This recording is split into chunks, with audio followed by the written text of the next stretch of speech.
Hello everyone, welcome back to my YouTube channel. आशा करता हूँ आप सभी स्वस्थ होंगे और आपकी तैयारी भी काफ़ी अच्छी चल रही होगी। तो आज हम अपने जो टीसीएस के जो पार्ट थर्ड है, क्योंकि इससे पहले हमने 40 क्वेश्चन डिस्कस कर लिए। बेसिकली जो दो पेपर्स में आए थे टीसीएस के दौरान कंप्यूटर सेक्शन के जो क्वेश्चंस थे उनको हमने डिस्कस कर लिया है। तो उसी का ये आज हमारा पार्ट थर्ड है, उनको हम डिस्कस कर लेते हैं।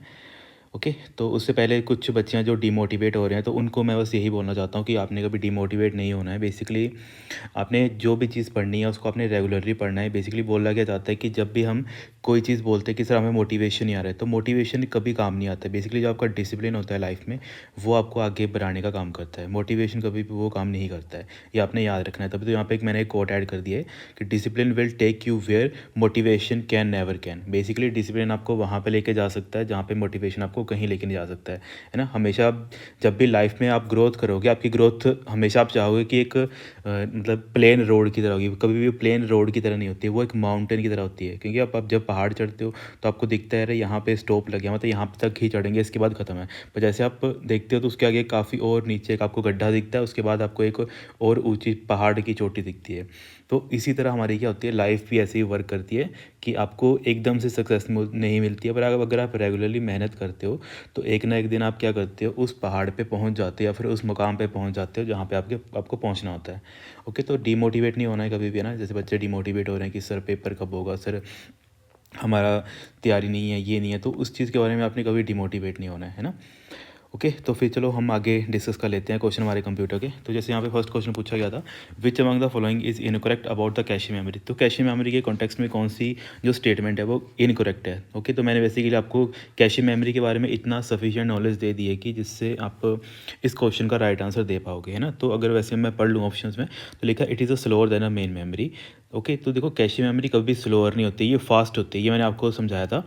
इसका मतलब है कि यहाँ पे फर्स्ट स्टेटमेंट मेरी सर क्या हो जाएगी, हमारी इनकरेक्ट हो जाएगी, है ना। तो क्योंकि इनकरेक्ट ही पूछा था, तो यहाँ पे क्या बन जाएगा, हमारा फर्स्ट ही हमारा राइट आंसर बन जाएगा। ओके, और देखो कैशे मेमोरी अगर मैं आपको थोड़ी सी रिवाइज़ करवा दूँ, तो मैंने कैशे मेमोरी के बारे में आपको क्या क्या चीज़ें बताई थी। अगर हम कैशे मेमोरी की बात कर लेते हैं, तो मैंने बताया था कि कैशे मेमोरी कौन सी मेमोरी होती है। बेसिकली सर ये हमारी एस रैम जो होती है, स्टैटिक रैम होती है, उसी से कौन सी हमारी मेमोरी बनाई जाती है सर, हमारी कैशे मेमोरी बनाई जाती है। एक मैंने आपको ये पॉइंट बताया था। इसके बाद मैंने आपको कौन सा पॉइंट बताया था कैशे मेमोरी का, कि सर ये एक ऐसी मेमोरी होती है जो क्या काम करती है। बेसिकली हमारी जो हमारे पास CPU के जो रजिस्टर्स होते हैं, ओके, CPU रजिस्टर होता है। इसके अलावा जो हमारी मेन मेमोरी होती है, मेन मेमोरी सर हमारी कौन सी होती है, रैम होती है।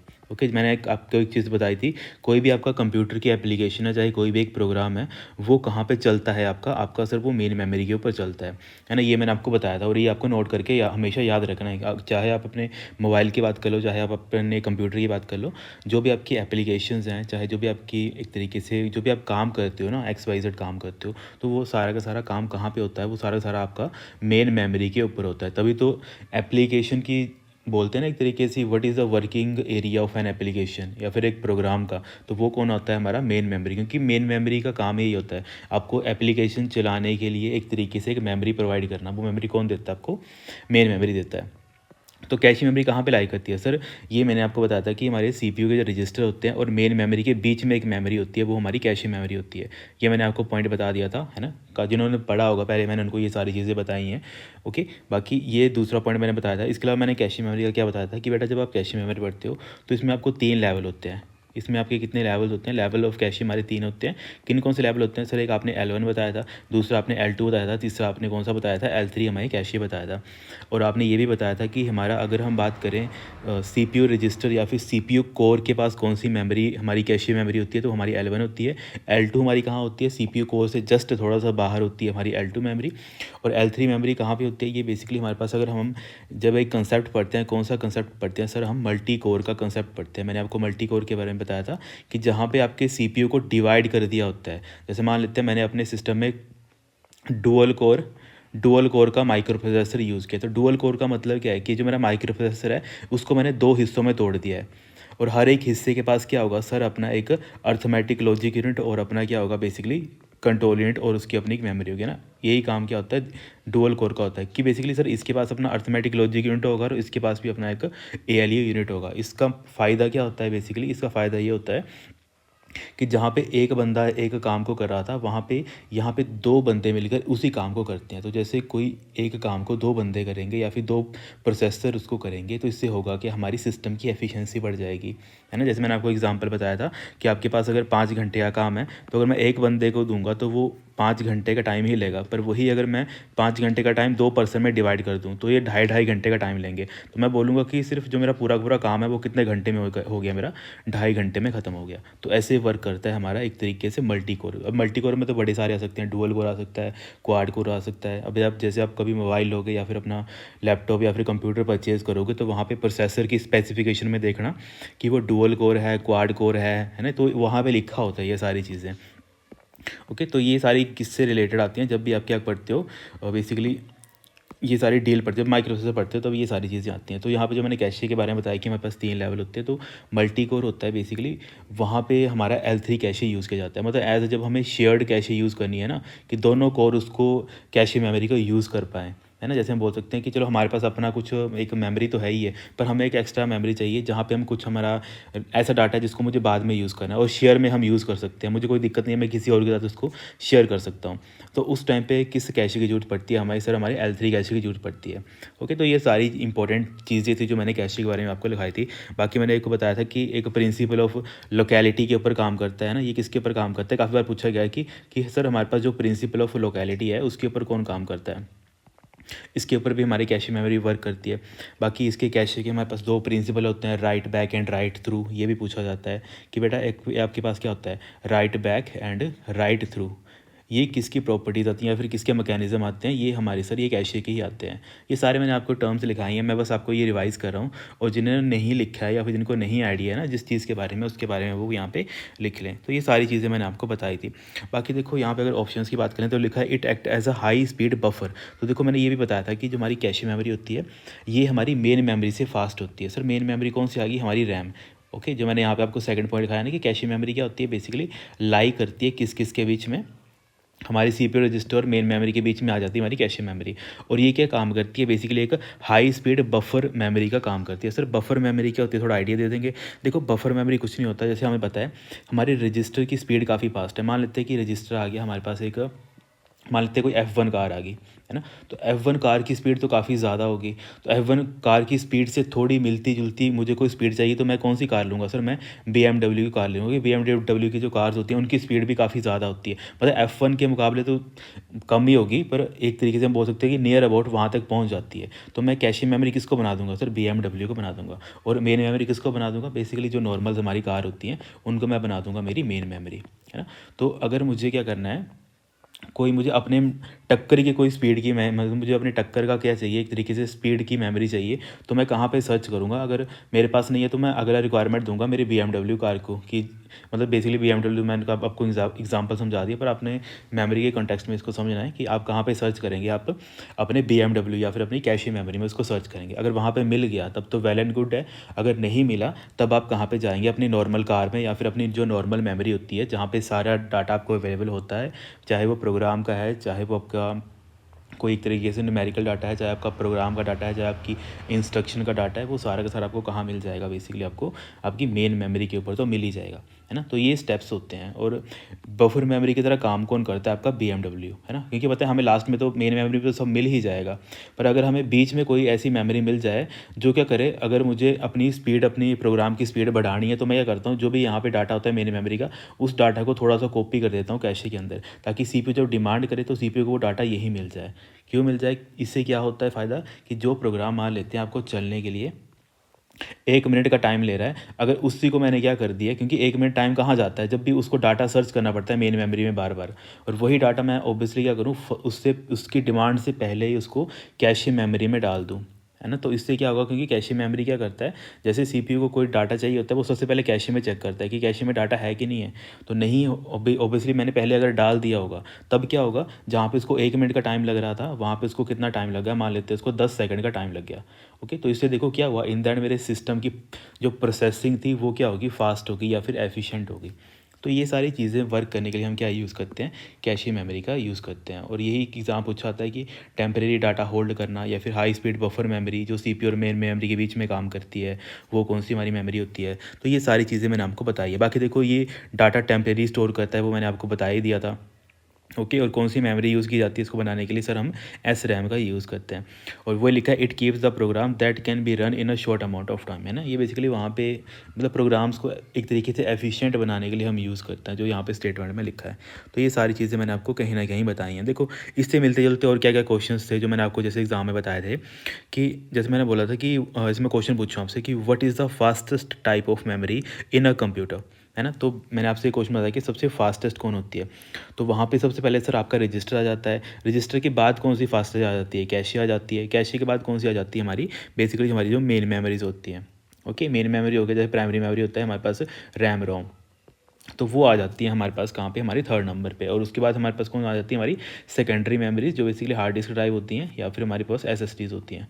ओके, तो ये सारी चीज़ें मैंने आपको बताई थी कि हमारी स्पीड के अकॉर्डिंग क्या होता है कि सबसे फास्टेस्ट रजिस्टर, उसके बाद हमारे कैशे उसको फॉलो करता है, उसके बाद हमारी जो प्राइमरी मेमोरीज होती हैं रैम रोम, उसके बाद हमारे पास जो हार्ड डिस्क ड्राइव और एसएसडी ड्राइव ये इसको फॉलो करती हैं, और लास्ट में जो हमारे पास ऑप्टिकल स्टोरेज वगैरह वो उसको फॉलो करती हैं। तो ऐसे करके जो हमारा स्पीड का मैकेनिज्म होता है हमारे कंप्यूटर की मेमोरीज में, वो वर्क करता है। बाकी इसके अलावा देखो मैंने अगर एक चीज़ बताई थी आपको कि जैसे कल को आपको एक क्वेश्चन आ गया एग्जाम में कि which cache level is built directly into a processor chip, कि ऐसा कौन सी कैशे होती है जो प्रोसेसर की चिप के साथ ही बिल्ड की जाती है।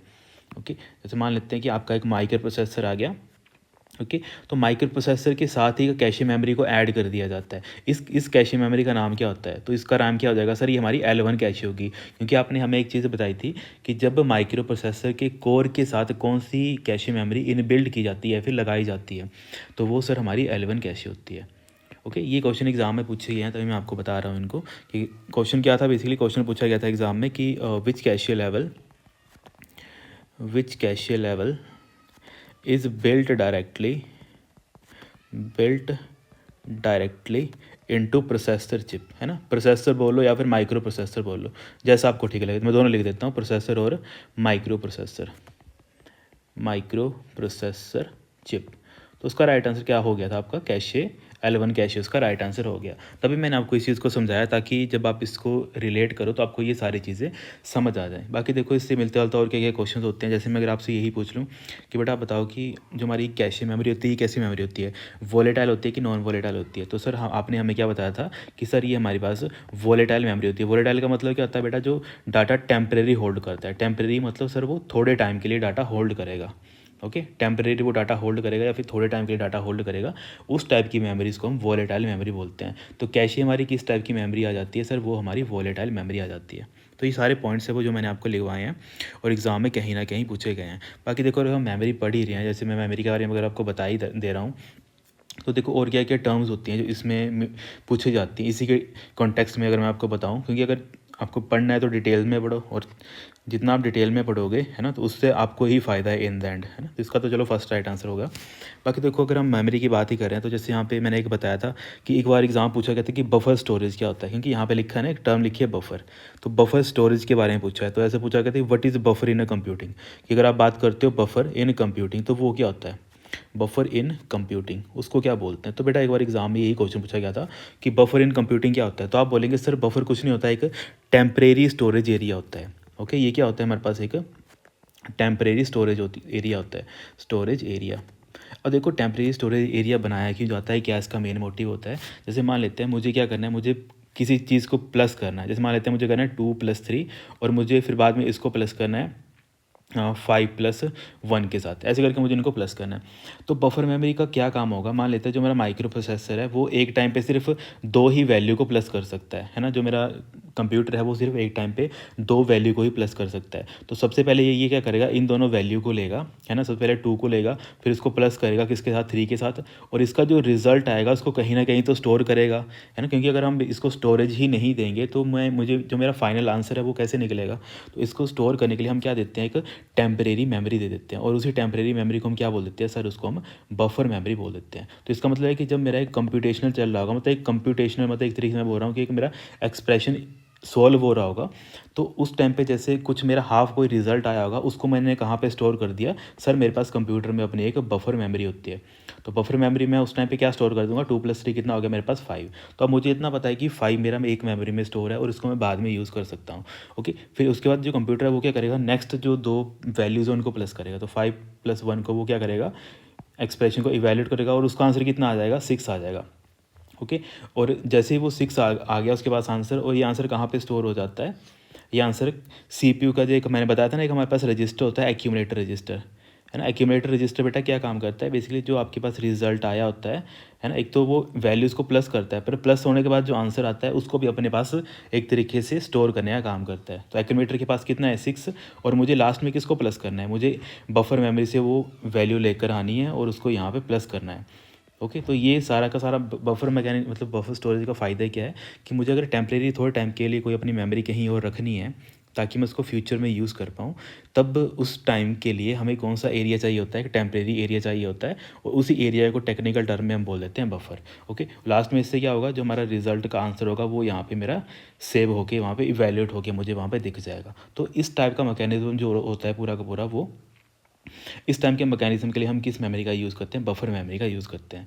ओके, बाकी इसके अलावा बफर के अलावा जैसे मान लेते हैं कल को आपको कोई अपनी फाइल वगैरह शेयर करनी है या फिर कुछ और शेयर करनी है, तब भी किस टाइप की मेमोरी का आप यूज़ करोगे, टेम्परेरी डाटा होल्ड करने के लिए बफर मेमोरी का ही यूज़ करोगे। क्योंकि ये सारी चीज़ें पूछी गई थी तो इसलिए मैंने आपको ये बता दिया है ना। बाकी एक बार एग्ज़ाम पूछा गया था कि अगर आपको हार्डवेयर की जो हैविली यूटिलाइज़ करना है बफरिंग को, तो उसको कौन है यूटिलाइज़ करता है हार्डवेयर में, तो आप बताएंगे सर जो हमारे प्रिंटर्स होते हैं या फिर जब हम वीडियो वगैरह स्ट्रीम करते हैं ना, तो वहाँ पे जो हार्डवेयर होता है वो उस चीज़ के लिए, चाहे आप आपके प्रिंटर्स को यूज़ कर रहे हो, चाहे अपनी वीडियो वगैरह देख रहे हो ऑनलाइन, उस टाइम पे हार्डवेयर की जो एफिशिएंसी या फिर एक तरीके से बफर स्टोरेज होता है उसको यूज़ किया जाता है किसके द्वारा, सर हमारे प्रिंटर के सॉफ्टवेयर्स के द्वारा, या फिर हमारे जो वीडियो स्ट्रीम के सॉफ्टवेयर होते हैं उनके द्वारा इसको यूटिलाइज़ किया जाता है बफर मेमोरी को, है ना। तो ये सारी कुछ टर्म्स होती हैं जो कहीं ना कहीं एग्ज़ाम में पूछी गई हैं, तो उनको आपने क्या करना है, नोट करके लिख लेना है। ओके, तो ठीक है, तो अभी हम इतना रखते हैं। फिर नेक्स्ट हम देखते हैं विच of the following is a not a magnetic disk. देखो मैग्नेटिक डिस्क कौन सी नहीं होती है, तो देखो अकॉर्डिंग टू ऑप्शन देखा जाए तो यहाँ पे फर्स्ट हमारा राइट आंसर हो जाएगा, क्योंकि मैंने आपको बताया था डीवीडी क्या होता है, बेसिकली आपके पास एक ऑप्टिकल स्टोरेज मीडिया होता है ना। ये क्या होता है सर, हमारे पास एक ऑप्टिकल स्टोरेज का मीडिया होता है। ओके, मीडिया बोला है फिर मीडियम बोलो, है ना। ऑप्टिकल स्टोरेज मीडियम होता है जो क्या करता है, बेसिकली जो डाटा होता है उसको स्टोर करता है इन द फॉर्म ऑफ, जैसे बोल देते हैं कि जो डाटा वगैरह स्टोर होता है इन द फॉर्म ऑफ, हम किससे स्टोर करते हैं, इन किस में स्टोर करते हैं, बेसिकली हम एक तरीके से ऑप्टिकल स्टोरेज मीडियम में स्टोर करते हैं। और कैसे स्टोर करते हैं, by the use of lasers, है ना। हम किसका सर यूज़ करते हैं, लेजर्स का यूज़ करते हैं। जो मैंने कुछ बेसिक चीज़ें थी जो मैंने आपको यहाँ पे बताई थी, है ना। बाकी देखो इसके अलावा और क्या मैंने इंपॉर्टेंट अगर आपको ऐड करूँ इसमें ऑप्टिकल मीडिया में, तो मैंने कुछ आपको चीज़ बताई थी कि बेटा जब हम ऑप्टिकल स्टोरेज पढ़ते हैं ना, तो वहाँ पे जो हमारे पास एक तरीके से डीवीडीज़ होती हैं, फिर ऑप्टिकल डिस्क होती है। हम देखें ना जब आप पुरानी डीवीडी देखते थे, है ना, तो वहाँ पे जो डीवीडी होती है उसमें जो डाटा लेज़र बीम के थ्रू जो सेव किया जाता था, है ना, जैसे मतलब कि आपको एक सर्कल में डाटा को सेव करना है, तो वो डाटा किसकी हेल्प से सेव किया जाता था या फिर किसकी हेल्प से रीड किया जाता था, तो वो हमारे एक तरीके से लेज़र बीम की हेल्प से उसको लिखा जाता था। तो लेज़र बीम कैसे डाटा को लिखता था, कैसे वो उसको एक तरीके से एनालाइज करता था, तो उसके दो मैकेनिज्म होते हैं। एक हम बोल देते हैं टफ एंड पिट्स का बेसिकली यूज़ करता था। तो उस मैकेनिज़्म से क्या करते हैं, लेज़र डाटा को रीड करता है या फिर राइट करने का काम करता है। क्योंकि एग्ज़ाम में एक बार पूछा ही गया था कि जो आपकी एक तरीके से डीवीडीज़ वगैरह होती हैं, है ना, या फिर जो आपकी सीडीज़ होती हैं, ये किस टाइप का मेमोरीज़ का यूज़ करती हैं या फिर किस मैकेनिज़्म का यूज़ करती हैं, तो सर वो लेज़र लाइट का यूज़ करती हैं और क्या करती हैं, उसकी हेल्प से वो जो डाटा होता है उसको रीड या राइट करने का काम करती हैं, है ना। तो ये सारी कुछ बेसिक टर्म्स ही मैंने आपको पहले भी समझाई थी। बाकी देखो यहाँ पे अगर क्वेश्चंस की बात करें, यहाँ पे क्या क्या दे रखा है कि विंचेस्टर डिस्क क्या होती है। तो विंचेस्टर डिस्क ना अभी तो नहीं यूज़ की जाती है, पर ये पुराने टाइम पे जो हमारे पास मैग्नेटिक हार्ड डिस्क ड्राइव होती थी ना, उन्हीं को हम विंचेस्टर डिस्क बोलते थे। ओके, तो हम बोल सकते हैं कि सर ये हमारे पास क्या होते हैं, ओल्ड हार्ड डिस्क ड्राइव्स का ही नाम होता है, जिसको हम विंचेस्टर डिस्क बोलते हैं। बाकी इसके अलावा जिप डिस्क मैंने आपको बताया था। जिप डिस्क कौन सी होती है, जो एक ऐसी तरीके से हमारे पास बोल सकते हैं एक ऐसी मैग्नेटिक डिस्क होती थी जिसको हम रिमूव कर देते थे, है ना। तो मैंने एक बार आपको समझाया भी था बेसिक में कि हमारे पास क्या होता है, कोई रिमूवेबल क्या हो जाती है, कुछ डिस्क होती हैं, है ना। रिमूवेबल क्या हो जाती है बेटा, आपके पास डिस्क होती है जिसको बेसिकली मैं अपने कंप्यूटर सिस्टम से ईजिली निकाल सकता हूँ। प्लस ये क्या होती है, हमारे पास हाई कैपेसिटी होती है। ओके, हाई कैपेसिटी हमारे पास क्या होती है, डिस्क होते हैं, उनको हम बोल देते हैं जिप डिस्क। जैसे मान लेते हैं कि अगर लेटेस्ट टेक्नोलॉजी के बिहाफ पे बात करें तो जैसे आप क्या करते हो, आप एक्सटर्नल आपकी हार्ड डिस्क ड्राइव खरीदते हो, है ना, तो वो भी किसका एग्जाम्पल आ गया, एक तरीके से आपका जिप डिस्क का ही एग्जाम्पल आ गया, है ना। कुछ नहीं किया है, बेसिकली आपने एक अपनी एक्सटर्नल SSD लगाई है और जब आपकी मर्जी आप उसको कभी भी प्लग इन या फिर प्लग आउट कर सकते हो। तो उस टाइप की जो मेमोरीज होती हैं उनको जिप डिस्क बोलते हैं।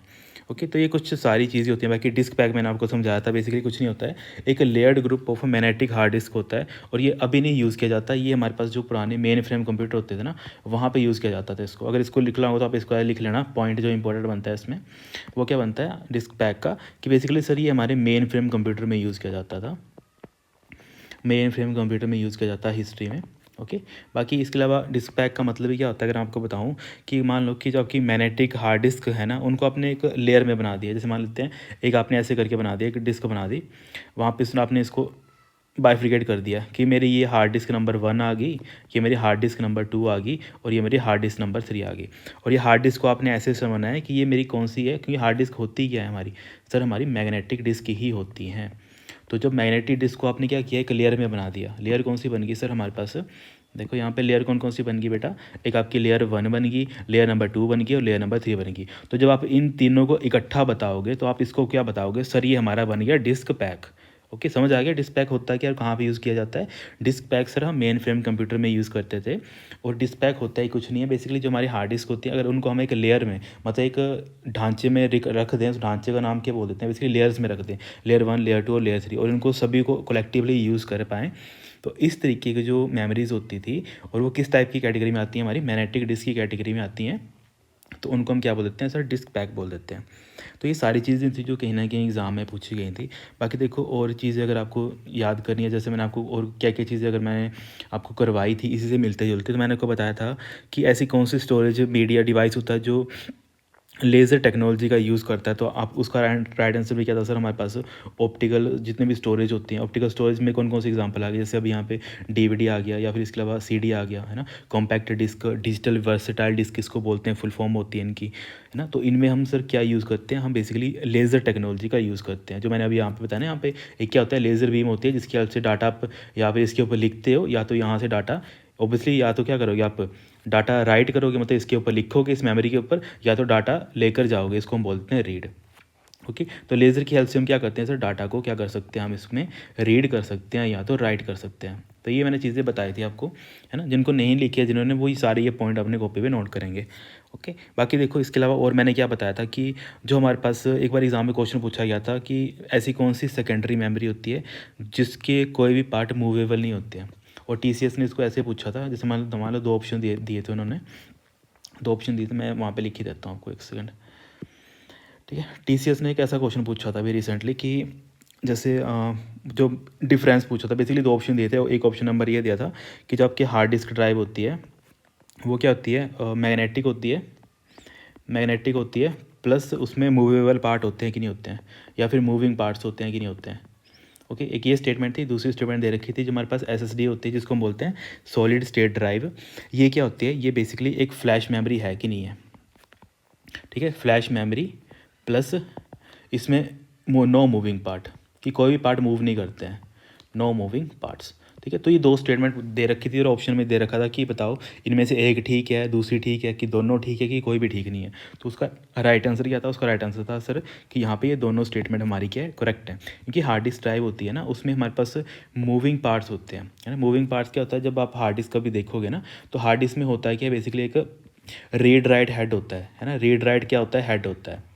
ओके, रीड राइट हेड होता है जो क्या करता है, वो हिल, और हार्ड डिस्क क्या करती है, हार्ड डिस्क रोटेट करती है। याद रखना, जब भी आप हार्ड डिस्क में कोई डाटा लिखोगे या फिर राइट करोगे या फिर रीड करोगे, तो वो क्या करती है, हार्ड डिस्क से रोटेट करती है, घूमती है वो, है ना। कभी आप देखना अपने हार्ड डिस्क को ध्यान से सुनना, तो वो ना आवाज़ आती है उसमें से घूमने की, रोटेशन की आवाज़ आती है।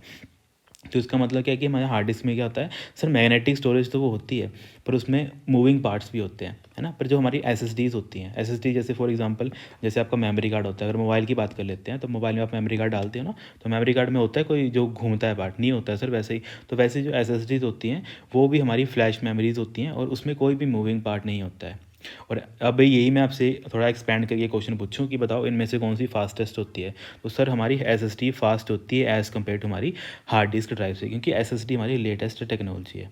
ओके, तो ये सारी क्वेश्चन थे जो एग्ज़ाम में कहीं ना कहीं पूछे गए थे। बाकी देखो फ्लॉपी डिस्क भी किसका एग्जाम्पल आ जाता है, क्योंकि हम डिस्क अगर सारी देख ही रहे हैं तो मैंने आपको समझाया था कि बेटा हमारे फ्लॉपी होती है वो भी किस टाइप की डिस्क होती है, वो हमारी मैग्नेटिक डिस्क की कैटेगरी के अंदर ही आती है। तो ये सारी चीज़ें थी जो मैंने आपको करवाई हैं बेसिकली, है ना। बाकी इसके अलावा देखो मैंने और क्या क्या चीज़ आपको बताई थी कि जो आपकी DVD की फुल फॉर्म क्या होती है, डिजिटल वर्सेटाइल डिस्क होती है।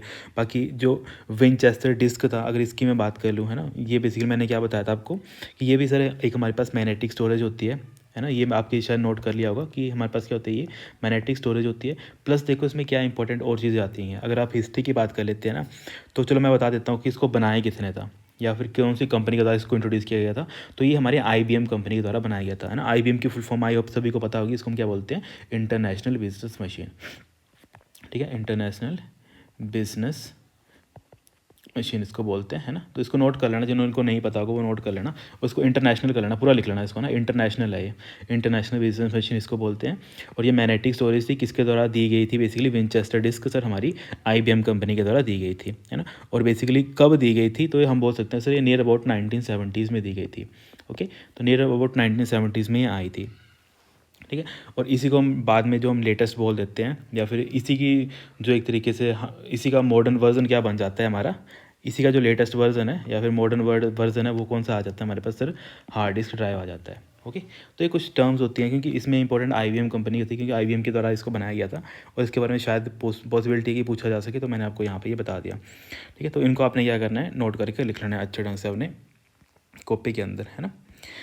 ओके, ठीक है, फिर हम नेक्स्ट क्वेश्चन के ऊपर चलते हैं। एक second, which of the flowing keyboard shortcut is use to close MS word 360। देखो जब भी क्लोज करने की बात आती है तो मैंने आपको बताया था कि अगर वो एक तरीके से बात करें कि आपको क्या करना है, दो ऑप्शंस होते हैं। एक ऑप्शन होता है आपको अपने अगर नॉर्मल MS वर्ड की बात करते हो तो वहाँ पे दो ऑप्शन होते हैं, या तो आप Alt+F4 यूज़ करो, पर सबसे ज़्यादा जो कॉमन यूज़ किया जाता है वो Ctrl+W भी यूज़ किया जाता है ना, किसी भी डॉक्यूमेंट को बंद करने के लिए, तब हम Ctrl+W का भी यूज़ करते हैं। पर यहाँ पे वो ऑप्शन नहीं दे रखा था, तो इसके बाद वाला कौन सा near about answer, right answer बन जाता है हमारे पास सर Alt+F4। ओके, अगर देखो Ctrl+W दिया गया होता ऑप्शन में ना, तब हमारे पास, मैं अगर उसमें दो ऑप्शन में ये नहीं होता कि सर ये भी है और ये भी है, दोनों है, तब आपने कौन सा चूज़ करना था, आपने Ctrl+W को चूज़ करना था, क्योंकि यही यूज़ किया जाता है जब आपको एक पर्टिकुलर डॉक्यूमेंट को क्लोज करना है। क्योंकि यहाँ पे Ctrl+W नहीं दे रखा था और उसका नेक्स्ट ऑप्शन दे रखा था, उसका नेक्स्ट प्रेफरेंस कौन सी आ जाती है सर, हमारे पास Alt+F4 आ जाती है।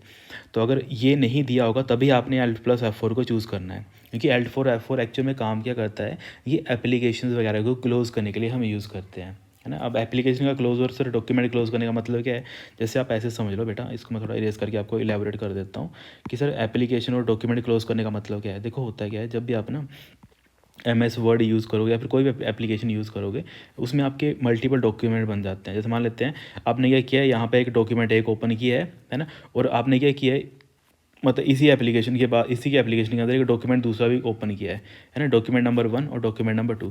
अब आप चाहते हो कि जो मेरी MS वर्ड की जो एप्लीकेशन है वो बंद ना हो, ठीक है, वर्ड की मेरी एप्लीकेशन है वो चलती रहे, पर जो मेरा डॉक्यूमेंट नंबर 2 है वो बंद मुझे करना है, मुझे ये वाला बंद करना है। तो इसके लिए मैं क्या करूँगा, बेसिकली मैं इसके ऊपर जाऊँगा, इस डॉक्यूमेंट के ऊपर जाऊँगा और मैं शॉर्टकट कमांड यूज़ करूँगा Ctrl+W। तो जैसे मैं Ctrl+W यूज़ करूँगा तो जो मेरा वर्ड की एप्लीकेशन है वो मेरे इस डॉक्यूमेंट को बंद कर देगी, क्लोज कर देगी। जो यहाँ पे क्वेश्चन में पूछा था कि शॉर्टकट कमांड कौन सी होती है डॉक्यूमेंट को क्लोज करने के लिए, तो वो Ctrl+W का हम यूज़ करते हैं। तो ये डॉक्यूमेंट बंद हो जाएगा, एप्लीकेशन मेरी बंद नहीं होगी। तो मतलब सर मेरा इसके बाद क्या हमारे पास आउटपुट मिलेगी, मुझे आउटपुट मिलेगी कि जो मेरी विंडो है वहाँ पे सिर्फ और सिर्फ मेरा एक ही डॉक्यूमेंट बचेगा, है ना। जो मेरी वर्ड की एप्लीकेशन थी वहाँ पर मेरे पास एक ही डॉक्यूमेंट बचेगा, और वो डॉक्यूमेंट कौन सा आ जाएगा मेरे पास, जो मेरा फर्स्ट डॉक्यूमेंट है जिसको मैंने बंद नहीं किया है ना। ये चीज़ तो आगे चलो सर, हमारे पास जब आपने क्या करना है, किसी ना किसी डॉक्यूमेंट को क्लोज करना है, पर ये ऑप्शन यहाँ पे नहीं दे रखा था, तो नियर अबाउट दूसरा ऑप्शन क्या आ जाता है, Alt+F4। सर Alt+F4 क्या काम करता है, मान लेते हैं आपको ये वर्ड की एप्लीकेशन है इसको ही बंद कर देना है, पूरी की पूरी एप्लीकेशन को बंद कर देना है, आपको डॉक्यूमेंट से कोई लेना देना नहीं है, आपको पूरी एप्लीकेशन ही बंद कर देनी है, तब आप Alt+F4 का यूज़ करते हो। ऑब्वियसली ये उस वे में पूछा गया है कि जब आपके मान लें आपके डॉक्यूमेंट में एक ही पेज है और आपको इसको बंद ही कर देना है, टोटली बंद कर देना है, तब भी आप Alt+F4 का यूज़ कर सकते हो। पर अगर आपको डिटेल में समझना है तो इसका मतलब है Alt+F4 पूरी एप्लीकेशन बंद करेगा, ना कि एक डॉक्यूमेंट को। डॉक्यूमेंट को बंद करने के लिए हम Ctrl+W का यूज़ करते हैं। ओके, तो ये सारी चीज़ें समझनी होती हैं आपको, ये सारी प्रैक्टिकल चीज़ें होती हैं। कभी आप देखना यूज़ करके देखेंगे, कभी आपने जब आप ऑफिस वगैरह में लगेंगे तब आप इन सभी चीज़ों को यूज़ करके देखेंगे, है ना। ओके, हाँ, फिर चलो हम नेक्स्ट क्वेश्चन देख लेते हैं। चलो यहाँ पे शॉर्टकट कीज़ और कौन सी में जैसे मैंने आपको बताई थी, जैसे Alt+F3 किसके लिए काम की जाती है। तो बेसिकली जब हमें ना एक ऑटो टेक्स्ट एंट्री अगर ऐड करनी होती है ना, बेसिकली ये हाइक उसमें बताई जाती है। तो अगर आपको लिखना हो तो आप ऐसे लिख लेना इसको कि अगर हमारे पास ना माइक्रोसॉफ्ट वर्ड में सर हमें क्या करना है, एक तरीके से अगर एक नया ब्लॉक ऐड करना है, ठीक है, माइक्रोसॉफ्ट वर्ड में ना या तो आपको क्या करना है, कोई create a new block, create a new block. Sir new block का मतलब क्या हुआ, बेसिकली आपको ना अगर एक ऑटो टेक्स्ट एंट्री ऐड करनी है कि जो आपका टेक्स्ट है उसको आपको ऑटोमेटिकली ऐड करना है कहीं पे ना, तो उसको बोलते हैं ऑटो टेक्स्ट एंट्री। तो उसके लिए शॉर्टकट कमांड यूज़ की जाती है Alt+F3 का, है ना। तो क्रिएट अ न्यू ब्लॉक या फिर हम बोल सकते हैं ऑटो टेक्स्ट एंट्री। इसके लिए किसके लिए यूज़ करते हैं, बेसिकली MS वर्ड में यूज़ करते हैं ऑटो टेक्स्ट एंट्री, या फिर अगर हमें कहीं नया ब्लॉक, अब नए ब्लॉक को हम क्या बोल देते हैं, ऑटो टेक्स्ट एंट्री का ब्लॉक बोल देते हैं। तो उसके लिए शॉर्टकट कमांड Alt+F3 है। ज़्यादा पॉपुलर नहीं है पर बेसिकली यहाँ पे दे रखी थी तो मैंने इसको एलैबोरेट कर दिया। बाकी देखो Shift+F5, Shift+F5 कहाँ पे यूज़ करते हैं, बेसिकली जब आपको ना, अब इसको थोड़ा मैं एलैबोरेट करके समझाना पड़ेगा इसको। देखो होता क्या है, जब आपने क्या किया, जैसे मान लेते हैं आपने अपना MS वर्ड के अंदर कुछ काम किया, ठीक है, मान लेते हैं आपने अपना कुछ काम किया, ओके, और आपने क्या किया, बेसिकली यहाँ तक अभी यहाँ पे पहुँच गए, ठीक है। उसके बाद आपको याद आया कि मुझे यहाँ पे इस लाइन में कुछ ऐड करना था, ठीक है। अभी आप यहाँ पे हो और आपने क्या किया, लास्ट में यहाँ पे कुछ जाके ऐड कर दिया, एडिट कर दिया, यहाँ पे जाके कुछ इतनी चीज़ एडिट कर दी, ठीक है। अभी आप फिर से आपने लिखना स्टार्ट कर दिया, ठीक है, मान लेते हैं अभी आपने क्या किया, फिर से कुछ ना कुछ यहाँ पे काम करना स्टार्ट कर दिया। फिर आपको याद आया कि मुझे जाने जहाँ पे मैंने एडिट किया वहाँ पे मुझे एडिट नहीं करना था, तो और आप भूल गए हो कि आपने लास्ट टाइम पे कहाँ उसको एडिट किया था, है ना। जैसे आप कोई काम कर रहे होते हैं ना और उस टाइम पे मान लेता अभी आपको याद नहीं रहा कि मैंने लास्ट टाइम कहाँ पे एडिट किया था, तो उस एडिट पॉइंट पे अगर आपको वापस जाना है, अब एडिट पॉइंट कौन सा है, ये वाला, कि सर मुझे यहाँ पे वापस जाना है, मैं भूल गया हूँ कि मैंने लास्ट टाइम पे कौन सी चीज़ है उसको एडिट किया था, तो आपका यहाँ पे आपको जाना है। तो यहाँ पे जाने के लिए आपके पास कौन सी शॉर्टकट कमांड होती है, Shift+F5, है ना। Shift+F5 का आप क्या करते हो, यूज़ करते हो। समझ आ गया कहाँ पे यूज़ करेंगे, बेसिकली सर जब हमें अपना कर्सर को कहाँ लेके जाना है, last editing spot of the word, okay, जो हमारे पास लास्ट एडिटिंग स्पॉट होगा ना वर्ड का, वहाँ पे अगर लेके जाना है तो उसके लिए हम किसका यूज़ करते हैं, Shift+F5 का यूज़ करते हैं। तो इसको हो सके तो आप नोट करना हो तो आप नोट कर लेना। बाकी देखो और कौन कौन सी चीज़ें हैं जो मैंने आपको बताई थी, Ctrl+N आपको बताया था जिससे आप न्यू डॉक्यूमेंट ओपन करते हो। इसके अलावा और क्या क्या बताया था सर आपने, जैसे मैंने Shift+F3 आपको बताया था, है ना। इससे मिलता जुलता मैंने आपको कौन सा बताया था, मैंने आपको बताया था Shift+F3। ये क्या काम करता है बेटा, जब आपको क्या करना पड़ता है, चेंज केस करना होता है। काफ़ी पॉपुलर है, बड़े बार एग्जाम पूछा गया है कि आपको चेंज केस करना है तब आप Shift+F3 का यूज़ करते हो। चलो आपका आज का होमवर्क रहेगा, आप मुझे बताओगे कितने टाइप ऑफ चेंज केसेस होते हैं किसमें, क्योंकि एग्जाम में पूछा गया था type of change cases in MS word. ये आपका आज का होमवर्क रहेगा, ठीक है। ये सारे बच्चे मुझे नीचे कमेंट करके बताएंगे ना, जो पढ़ रहे हैं, जो देख रहे हैं। ऐसा नहीं समझना है कि आपने इसको जितना आप सर्च करोगे, जितना आप एंगेज रहोगे क्लासेस के साथ, उतना आपके लिए बेनिफिट रहेगा। ओके, तो आपने ये कमेंट करके बताना है कि जो आप चेंज केस करती हो ये कितने कितने टाइप के होते हैं। बेसिकली 4-5 टाइप के होते हैं, मैं बताऊँगा नहीं, ठीक है। तो ये आप क्या करोगे, इसको क्या करोगे, आपका होमवर्क रहेगा ये, इसको आप नीचे मुझे कमेंट करके बताओगे, ठीक है। तो ये आपने नोट कर लेना। बाकी देखो और कौन कौन सी चीज़ें मैंने आपको बताई थी, जैसे काफ़ी पॉपुलर है, जैसे F7 पूछा जाता है कि सर F7 किसके लिए यूज़ किया जाता है। तो अगर आपको स्पेल चेक करना है, ठीक है, स्पेल चेकर के लिए हमारे क्या यूज़ करते हैं, F7 का यूज़ करते हैं। इसके अलावा और कौन सी मैंने बताई थी, Ctrl+Z मैंने बताई थी, मतलब Ctrl+S मैंने बताई थी। F12 पूछी जाती है, काफ़ी पॉपुलर है, F12 का पूछी जाती है जब आपको कोई डॉक्यूमेंट को सेव एज़ ऑप्शन के साथ सेव करना होता है।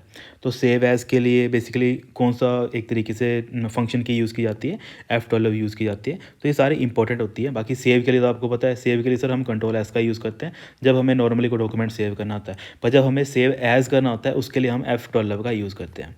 तो ये सारी इंपॉर्टेंट चीज़ें हैं एग्ज़ाम में पूछी गई हैं, तो उनको क्या करना है, अपने अच्छे ढंग से कॉपी पे नोट करके लिख लेना है। बाकी देखो और क्या क्या चीज़ें होती हैं जो एग्ज़ाम रेलिवेंट बन जाती हैं, जैसे शॉर्टकट कीज़ क्या होती हैं, कौन कौन से ग्रुप पे कौन कौन सी चीज़ें पाई जाती हैं। जैसे मान लो मैंने कल आपको बताया था ना, एक फॉर्मेट पेंटर करके ऑप्शन होता है, तो फॉर्मेट पेंटर कौन से ग्रुप के अंदर होता है, तो सर ये हमारे क्लिप बोर्ड ग्रुप के अंदर होता है ना। अब काफ़ी बच्चों को समझ नहीं आ रहा होगा सर ये क्लिप बोर्ड ग्रुप क्या होता है, ये एक्सप्लेन समझ नहीं आया। देखो बेटा, जब आप अपनी माइक्रोसॉफ्ट ऑफिस की एप्लीकेशन ओपन करोगे, ठीक है, मान लेते हैं आपने अपनी क्या कि MS ऑफिस की एप्लीकेशन ओपन कर दी, है ना।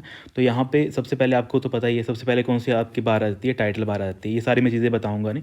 अब होता क्या है बेसिकली, जब आप अपने रिबन के ऊपर जाते हो और यहाँ पर आपको दिखता है अलग अलग मेनूज़, यहाँ पर सबसे पहले आता है आपका होम मेनू।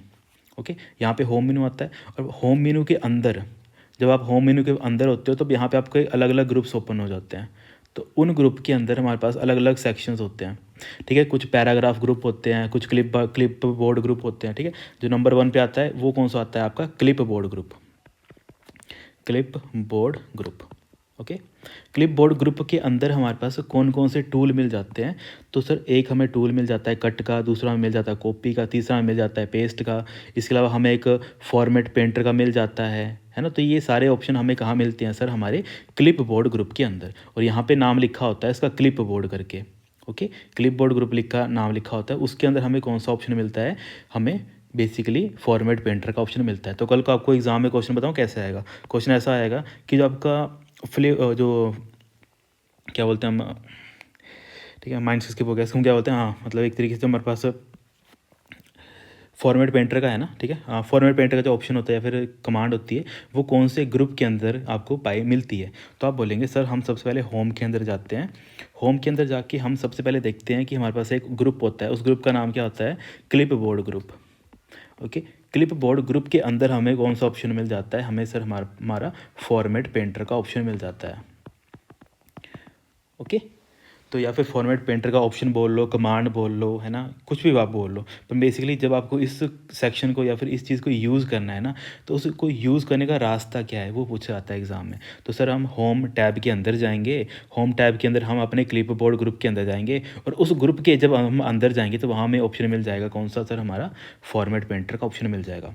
ओके, तो ये भी एग्ज़ाम में पूछा गया था, तो हो सके इसको भी आपने नोट करके लिख लेना है। बाकी धीरे धीरे जैसे जैसे हम क्वेश्चंस करेंगे और जो भी हमारे पास वर्ड के क्वेश्चन आते रहेंगे, तो मैं वैसे ही आपको हर एक टाइप के बारे में बताता रहूँगा ना। ओके, तो धीरे धीरे जो भी है, जो डेली पढ़ रहे हैं उनको तो ऑब्वियसली कुछ ना कुछ नॉलेज तो मिल रही है इनसे, है ना। ठीक है, तो ये सारी चीज़ें इनको अपने क्या करना है, नोट करके अपने कॉपी पे लिख लेना है ना।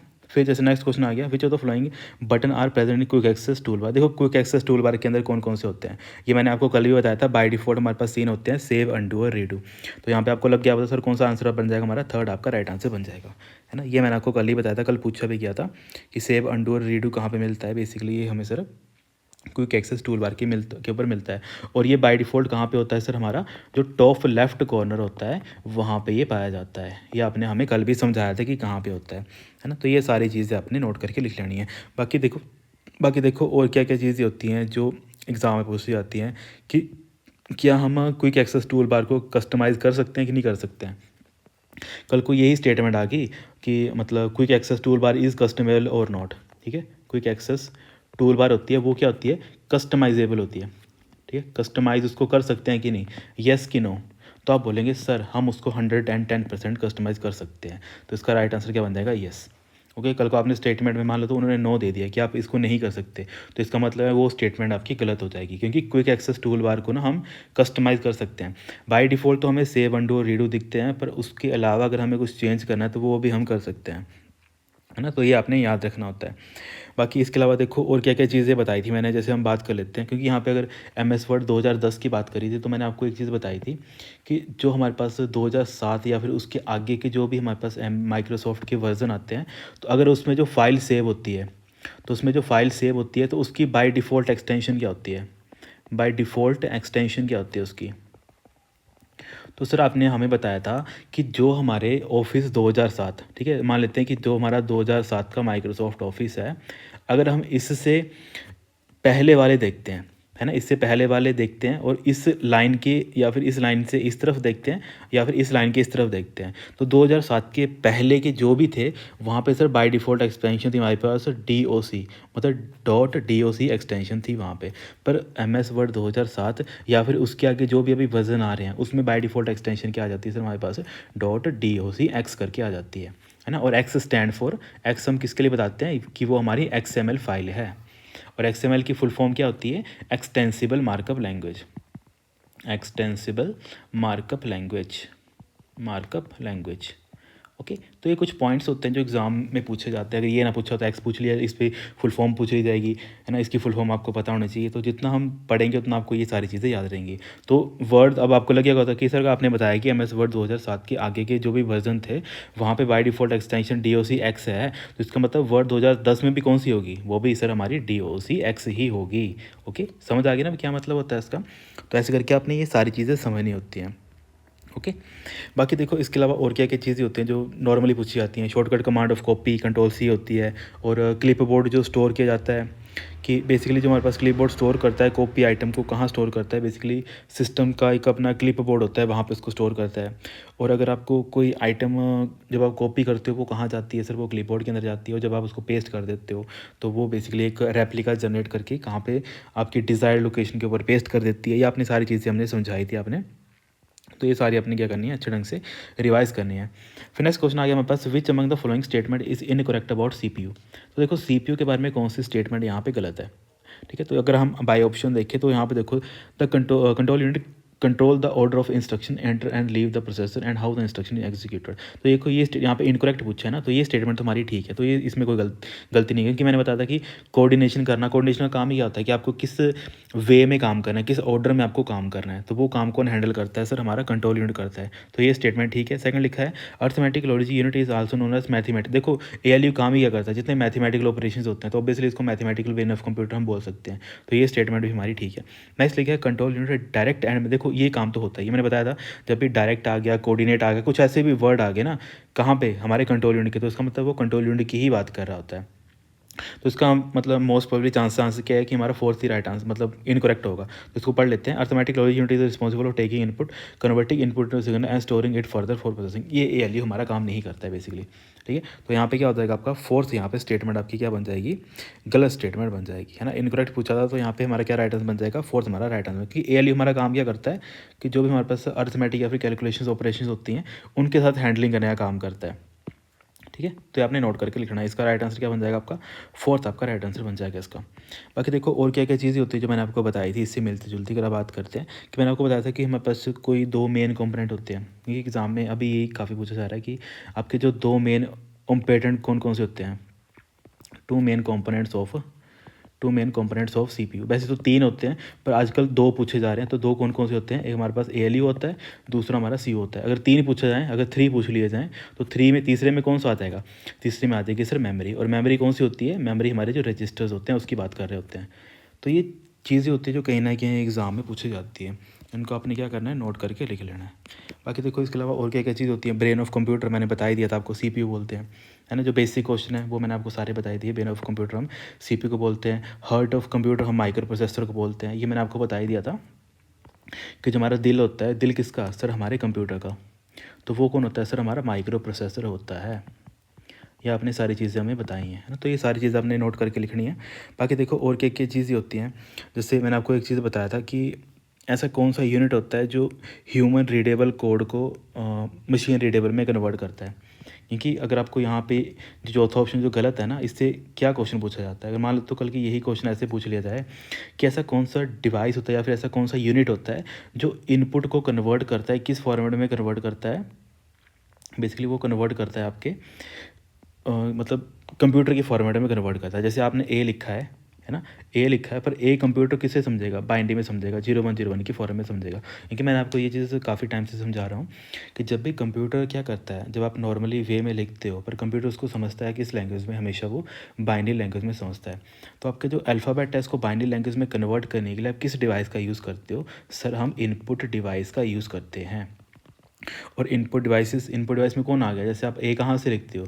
ए लाइक अ कीबोर्ड, है ना। कि सर हम क्या करते हैं बेसिकली एक डिवाइस होता है, अगर हम बात कर लेते हैं इनपुट डिवाइस में लाइक कीबोर्ड, तो कीबोर्ड से हम जैसे ए लिखते हैं, तो कीबोर्ड से जैसे हम ए लिखते हैं, तो जैसे हम ए प्रेस करते हैं तो उसका जो रेलिवेंट कोड होता है, बाइनरी कोड होता है, वो किसके पास जाता है सर, हमारे सीपीयू के पास जाता है फर्दर प्रोसेसिंग होने के लिए। ओके, तो ये सारी मैंने चीज़ें आपको बेसिक में बताई थी। तो इसमें जो लास्ट स्टेटमेंट थी, अगर इसमें इनपुट डिवाइस के बारे में बात किया होता ना कि कीबोर्ड कन्वर्ट करता है कि एक आपके ह्यूमन टेक्स्ट को किसमें, उसमें कंप्यूटर रीडेबल फॉर्म में, तब आपका उस टाइम पे वो राइट आंसर बन जाता।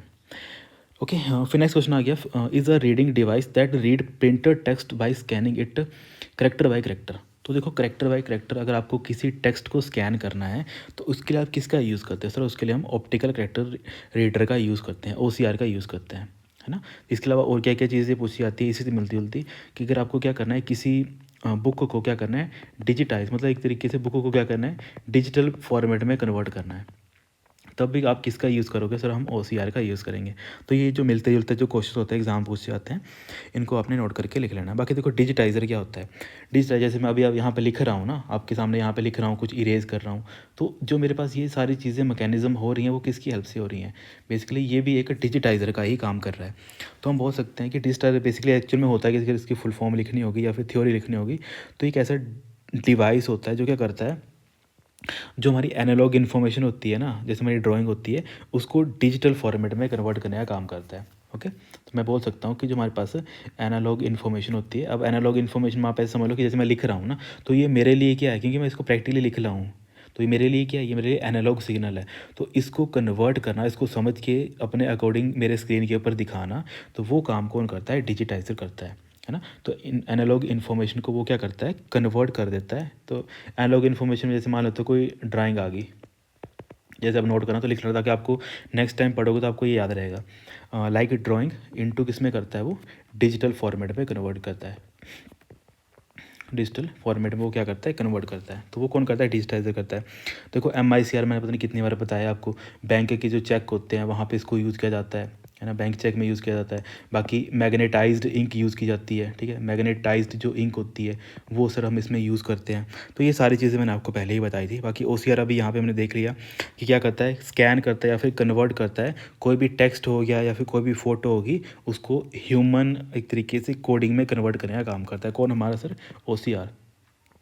बाकी देखो ट्रैक बॉल आपको पता ही है, जहाँ पे ये भी क्या है, एक तरीके से ट्रैक बॉल क्या क्वेश्चन पूछा जा सकता है ऐसे, कि एक हमारे पास सर पॉइंटिंग इनपुट डिवाइस है, पॉइंटिंग इनपुट डिवाइस, ये भी सर पॉइंटिंग इनपुट डिवाइस है, जो क्या काम करता है बेसिकली, जैसे हमारे पास अगर हमें ट्रैक बॉल से काम क्या करते हैं, जब हमें क्या करना है मतलब एक स्क्रॉलिंग करनी है या फिर हमें अपसाइड डाउन जाना है, जैसे माउस में जाते हैं ना हम, उसी की तरह काम करता है। तो तब इसको ऐसे लिख लेना लाइक अ माउस, कि जो उसकी फंक्शनैलिटीज़ होती है वो लाइक अ माउस ही होती है ट्रैक बॉल की। तो ये कुछ पॉइंट्स होते हैं जो एग्ज़ाम में कहीं ना कहीं पूछे गए होते हैं, है ना। बाकी देखो इससे मिलते जुलते और क्या क्या चीज़ें आती हैं, जैसे अभी आप एग्ज़ाम दोगे तो आप कौन से पेपर के ऊपर दोगे सर, हम OMR पेपर के ऊपर देंगे। और OMR की फुल फॉर्म पूछ ली जाती है कई बार, क्योंकि जैसे अभी आप एग्ज़ाम दोगे ना सारे, तो आप किसके ऊपर दोगे सर, हम OMR शीट के अंदर देंगे। तो OMR की फुल फॉर्म पूछ ली जाती है, इसको बोलते हैं ऑप्टिकल मार्क रिकॉग्निशन, ठीक है, कि जहाँ पे आपने मार्क किया होगा, क्योंकि आपके पास क्या होती है, 4 ऑप्शन होते हैं ना, ABCD करके, ABCD करके, तभी वो आपको बोलते हैं कि जहाँ पे आप मार्क करते हैं ना उसको प्रॉपरली मार्क करना है, क्योंकि मशीन आपकी इसी टेक्स्ट को क्या करती है, रीड करती है। मान लेते हैं आपने थोड़ा बहुत उसको छोड़ दिया, तो वो मशीन में कोडिंग ऐसी की होती है कि अगर आपने वहाँ पे थोड़ा बहुत भी स्पेस रखा है या फिर कुछ भी नहीं दिख रहा है ना वहाँ पे, ऐसे नहीं करना है, लाइन के बाहर जाना है, लाइन के बाहर भी नहीं जाना है, और इसको ढंग से फिल करना है ताकि कंप्यूटर है वो उसको रीड कर पाए अच्छे से। ओके, तो तभी इसको क्या बोलते हैं, ऑप्टिकली, मतलब लाइट की हेल्प से हम क्या करते हैं, आपके मार्क को, अब आपने मार्क कहाँ किया है, मैंने ए ऑप्शन के ऊपर मार्क किया है, तो इसको हम क्या बोलते हैं, ऑप्टिकली लाइट की हेल्प से क्या होता है, इस मार्क को आइडेंटिफाई किया जाता है या फिर रिकॉग्नाइज किया जाता है, रिकॉग्नाइज्ड, है ना। तो इसको हम क्या बोलते हैं, OMR बोल देते हैं, है ना। बेसिकली होता क्या है, जब आपकी OMR शीट स्कैन होती है ना, तो इसके ऊपर क्या पड़ती है, इसके ऊपर लाइट पड़ती है, इसके ऊपर क्या पड़ती है, आपके ऑप्शन के ऊपर लाइट पड़ती है। और हमें पता है ब्लैक का कलर क्या करता है, ब्लैक कलर क्या करता है, बेसिकली लाइट एब्जॉर्व कर लेता है।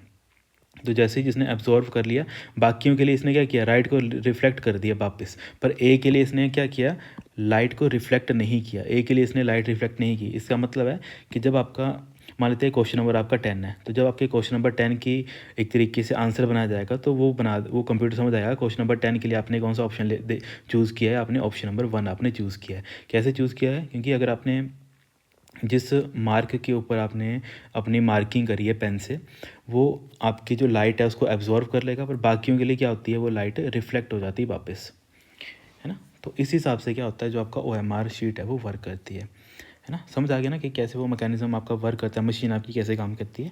तो ये सारी प्रैक्टिकल चीज़ें होती है ना, इनको अपनी समझना होता है एग्ज़ाम में। बाकी देखो और क्या क्या चीज़ होती हैं। अगर एक बार एग्ज़ाम पूछा गया था कि जो आपके आर्किटेक्ट होते हैं ना, जो मकान वगैरह डिज़ाइन करते हैं या फिर ये करते हैं, तो वो किस डिवाइस का यूज़ करते हैं उसको बनाने के लिए, तो वो हमारे डिजिटाइज़र का ही यूज़ करते हैं। तो जैसे मैं बोल दूँ कि कैड हमारी डिज़ाइनिंग होती है एक, ठीक है, कैड डिज़ाइनिंग होती है, जो बेसिकली कौन करते हैं, जो हमारे आर्किटेक्ट होते हैं ना, आर्किटेक्ट करते हैं उसको, ठीक है, आर्किटेक्ट उसको यूज़ करते हैं।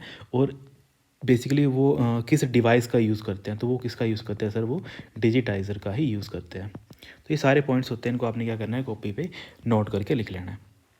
फिर नेक्स्ट क्वेश्चन आ गया हमारे पास, which among the following statement is incorrect. तो इनमें से कौन सी जो स्टेटमेंट है वो हमारी इनकरेक्ट है। तो देखो फर्स्ट लिखा है, uploading is a procedure of copying data from one device to web server. देखो अपलोडिंग मैंने आपको बताया था कि जब आपका अपना कंप्यूटर होता है, इससे आप अपना डाटा भेज रहे होते हो सर्वर के पास, ओके, सर्वर के पास अपना डाटा भेज रहे होते हो, तो इस प्रोसेस को हम क्या बोल देते हैं, अपलोडिंग बोल देते हैं। तो वो फर्स्ट स्टेटमेंट क्या है यहाँ पे सर, यहाँ पे फर्स्ट स्टेटमेंट ठीक है कि अपलोडिंग का मतलब क्या होता है कि जो मेरा कंप्यूटर में डाटा था वो मैं अपना कॉपी करके कहाँ डाल रहा हूँ, अपने वेब सर्वर के ऊपर डाल रहा हूँ, ठीक है, मेरे सिस्टम से वो डाटा कहाँ जा रहा है, सर्वर के ऊपर जा रहा है। तो ये स्टेटमेंट सर हमारी ठीक है। सेकंड दे रखा था यहाँ पे, downloading is a procedure of copying file from web server to machine. देखो डाउनलोड का मतलब क्या होता है कि आप सर्वर से क्या कर रहे हो, कोई फाइल अपनी डाउनलोड कर रहे हो। जैसे आप मूवीज़ वगैरह डाउनलोड करते हो ना, तो मूवी आप कहाँ से करते हो, अपनी वेबसाइट पर जाते हो, और वेबसाइट का अपना एक सर्वर होता है, वहाँ से अपने आप मूवी वहाँ से उठा के अपने कंप्यूटर पे लेके आने का काम करते हैं। तो उसको हम क्या बोलते हैं, उसको डाउनलोडिंग बोलते हैं। तो इसका मतलब ये स्टेटमेंट भी ठीक है हमारी। नेक्स्ट दे रखा है, data travel from user device to web server while uploading, कि बेसिकली जब डाटा ट्रैवल होता है यूज़र की डिवाइस से to web server while uploading. तो ये स्टेटमेंट भी ठीक है, क्योंकि देखो जब आप अपना कोई भी फाइल अपलोड करते हैं, जैसे मान लेते हैं आपने क्या किया है जी ड्राइव में, सपोज कर लो, तो जब जब आप डी ड्राइव में मान लेते हैं आपने क्या कर रहे हो, फोटो डाल रहे हो, इमेजेस वगैरह आप अपलोड कर रहे हो, किसके लिए सर, बैकअप रखने के लिए, है ना। तो उस टाइम पे भी क्या होता है, आपका इंटरनेट यूज़ किया जाता है। बोलते हैं ना, जब आप बेसिकली कोई फाइल अपलोड कर रहे होते हो, तो आपके पास इंटरनेट नहीं है, तो ऑब्वियसली क्या होता है, आप उसको अपलोड नहीं कर पाते हो।